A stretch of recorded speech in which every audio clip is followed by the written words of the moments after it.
Hi, my name is Mia Scarpelli, and this is my second persuasion speech. Imagine opening your phone to see a video that is trending all over social media. In just a few hours, the video is reaching millions of people. This video is not trending because it is funny or impressive.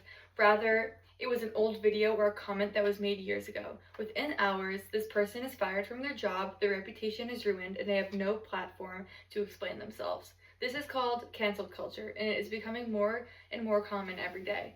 Many of us have probably seen it, and some people may have fears it will happen to them one day. As all of us are students, we all go on our phone every single day. We use it to communicate via social media, and we use it to express ourselves. We are not just bystanders to cancel culture, but we live in it. This is important because most people don't realize that every post, comment, or repost could subject you to public judgment.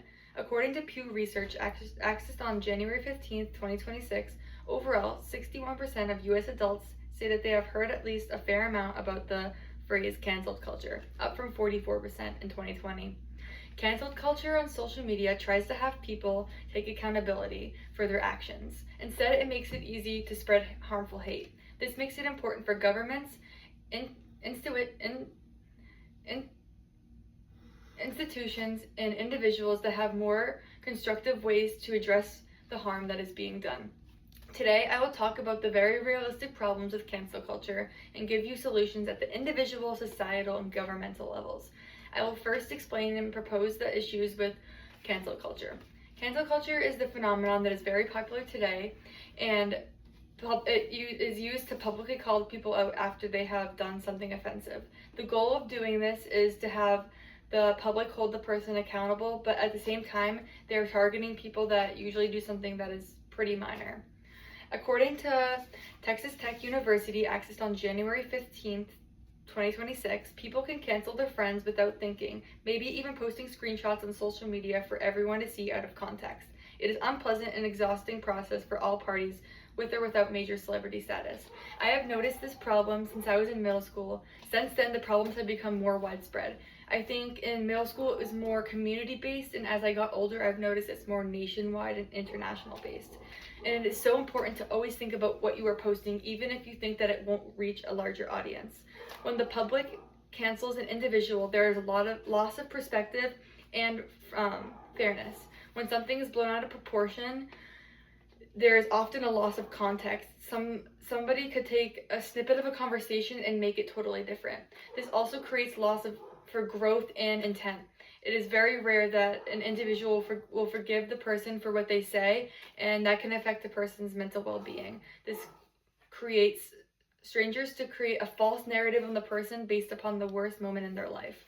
Now that we have seen the problems cancel culture can cause, we will turn to the solutions on all levels, starting with the governmental solutions.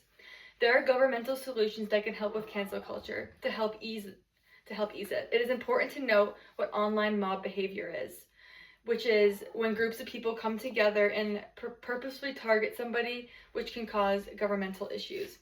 According to the New York Post, published on October 7th, 2023, a healthy, pluralistic society depends on citizens who have discussions without resorting to manipulative tactics.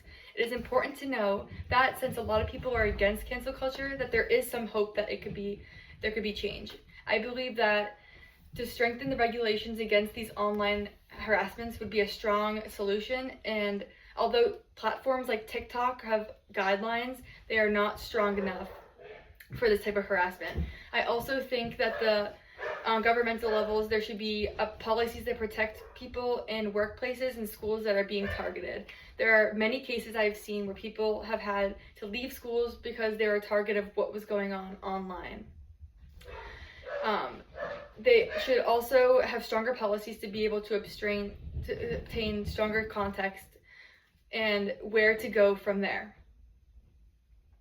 There is a clear line where people expose the person and bringing light to the situation, but I feel as though it is more often not that line's being crossed. Now that we know that there is a governmental solution to cancel culture, we can now talk about this societal and individual solution. There are a couple of ways that we can shift the narrative on a societal and individual level. I think there are important aspects on both sides, and on the individual side, I think there's a solution that could you could think twice before connecting on a video when, and doing your research before helps. On a societal level, I think that we should shift away from the norms, and there's some solutions there. According to Stand Together, accessed on January 15th, 2026, the only way we can stop cancel culture progression is by deploying a cultural immune system that allows to resist or simply replicating it. Scholarship, science, and democracy itself rely on a number of realization that we all may be wrong. Rather than concealing the opposition, we must listen to what they say, then refute, accept, or come to a new proposition. Societally, I think we need to step back and realize the amount of public shaming we are doing. I think it would be very helpful to be able to see both sides of an argument. On an individual level, I think that there needs to be more self-reflection to see a change. For there to be a solution on an individual, there needs to be more of a mental decision if you should be able to comment on a public video. I also think that a huge reason we will see change on online hate and harassment is being able to see someone's viewpoint and not jump to conclusions. Now that we have talked about the important solutions on the governmental level, societal, and individual, we can begin to wrap up. In conclusion, cancel culture can have a serious impact and can cause harm to a society or individual. There are solutions that exist on every level, from the policies to the government can uphold, and the decisions we make as an individual. The next time that you see a video that went viral on social media platforms that involve somebody getting exposed, remember that they are a person and not a headline. Think about how you should respond to the video, because that choice will determine whether it will continue to ruin the person's life or become something more fair. Thank you.